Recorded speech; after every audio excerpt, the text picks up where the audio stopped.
Salut tout le monde, bonjour, bienvenue à tous dans cette nouvelle vidéo consacrée au numéro 40, et oui déjà on est au 4/6e de la collection, on a donc largement dépassé la moitié des numéros, et donc ce numéro 40 consacré à Flagada Jones.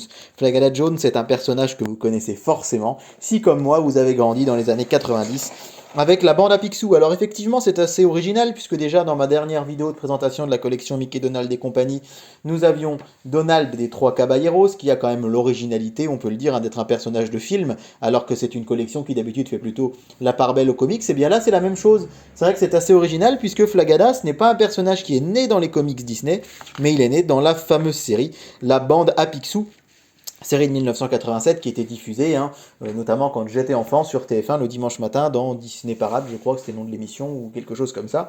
Et Disney Club, il y avait plusieurs variantes de Disney le matin. Et on avait vraiment ce bonheur d'avoir cette bande à Picsou qui aujourd'hui, moi j'ai beaucoup de plaisir à revoir. Je sais pas si vous avez eu l'occasion de la revoir sur Disney+, c'est vrai que c'est super sympa. Flagada Jones, c'est donc le pilote qui apparaît dans l'épisode pilote d'ailleurs, justement, dans le tout premier épisode de la bande à Picsou.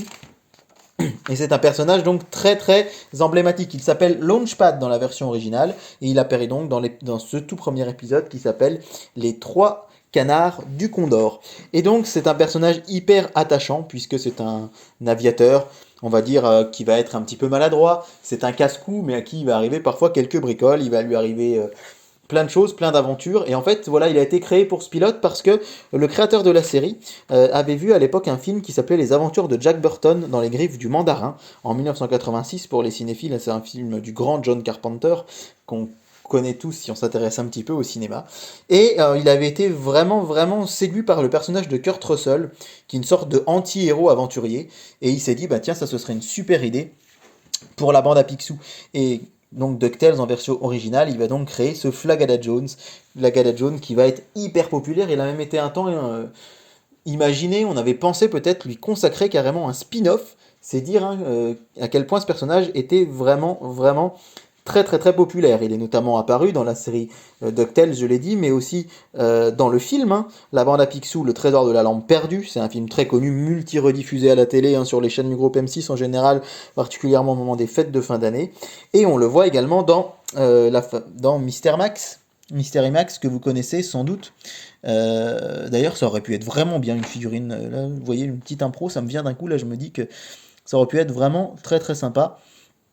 Et du coup, effectivement, il est apparu dans Mister Max.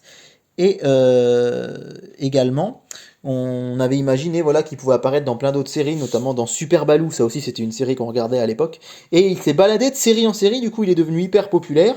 Et c'est un personnage vraiment aujourd'hui qui est incontournable quand on parle à des fans de Disney qui ont grandi encore une fois dans les années 90 ou même des plus jeunes qui ont découvert via le reboot de 2017. Ils connaissent tous Flagada Jones qui est là devenu un petit peu plus, on va dire, le pilote de Picsou, le chauffeur pardon. Et c'est vrai que ce personnage, le fait qu'il soit né dans une série, c'est assez original. Et en fait là c'est l'inverse. On avait souvent des personnages qui naissaient, on va dire, dans des comics qui allait à la télé, ben là c'est l'inverse. Il est passé de la télé aux comics. Alors évidemment la frise chronologique, elle est un petit peu moins grande que d'habitude, puisqu'en général on a des personnages qui sont créés dans les années 20, 30, 40. Et bien là il est créé en 1987. Et donc on a sa toute dernière version, là, la version finale, la version de 2017, où il est un petit peu remanié, mais on le reconnaît toujours, avec son large bec qui en fait lui forme un menton un petit peu masculin, un petit peu viril comme ça, qui est très sympa. Et donc effectivement, ce fascicule qui va s'arrêter sur la bande à Picsou, le dessin animé. Là, vous retrouvez quand même les personnages vraiment emblématiques. Et je trouve ça bien que dans cette collection, on ait droit aussi à une figurine, à ce personnage qui lui aussi est donc, encore une fois, très emblématique, que ce soit dans la version des années 80 ou dans la version de 2017. Alors, on va voir la figurine de plus près, déjà pour voir qu'elle est très grande, très imposante, comme vous pouvez le constater ici. Voilà, il est quand même, il est bien gros notre Flagada Jones, pas toujours facile à dire. Et la figurine est vraiment très grande. Alors, j'ai pas vraiment de comparaison là ici à vous montrer, mais je vous assure que par rapport aux autres, elle est vraiment grande, elle est vraiment imposante et elle est une fois encore très bien faite. Alors évidemment, c'est pas exempt de défauts non plus à 100%, mais quand même pour une figurine, je le rappelle, qui vaut 14,99€, il n'y a vraiment rien à dire. Dans la collection des grands classiques, c'était 2€ de plus. Les figurines étaient souvent un peu plus petites. Et là, si vous allez dans un magasin, n'importe quel magasin de figurines, magasin un peu, on va dire, de pop culture, magasin un petit peu geek, en général, les belles figurines comme ça en résine, je pense que vous pouvez compter 20 à 25 euros. Donc je trouve vraiment, encore une fois, que c'est une collection à des prix très très honnêtes. Et puis ça, je suis très heureux d'avoir ce personnage. Moi, quand je vois ce personnage, je pense à son doubleur, Jean-Claude Donda, que vous connaissez sans doute. C'est un doubleur incroyable, moi, qui a bercé mon enfance. Il était dans plein de dessins animés. C'était la voix notamment du commentateur, je me rappelle, à l'époque dans Pokémon Stadium sur Nintendo 64.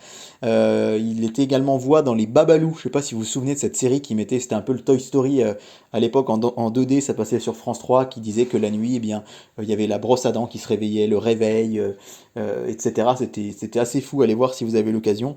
Et Jean-Claude Donda, c'est une voix très reconnaissable, et d'ailleurs on la confondait parfois avec celle de Roger Carrel, si bien qu'au décès de Roger Carrel, et puis même à la retraite de Roger Carrel, il l'a souvent remplacé, c'était la voix par exemple de C3PO encore récemment dans les séries Star Wars. Voilà, j'espère que cette vidéo vous a plu. Le prochain numéro sera consacré à Super Dingo. Donc ce sera la deuxième figurine de Dingo. Il n'y en avait pas eu encore à part le Dingo classique. Et je vous dis à très bientôt évidemment pour la découvrir ensemble sur David Collectionne. Bonne journée à tous!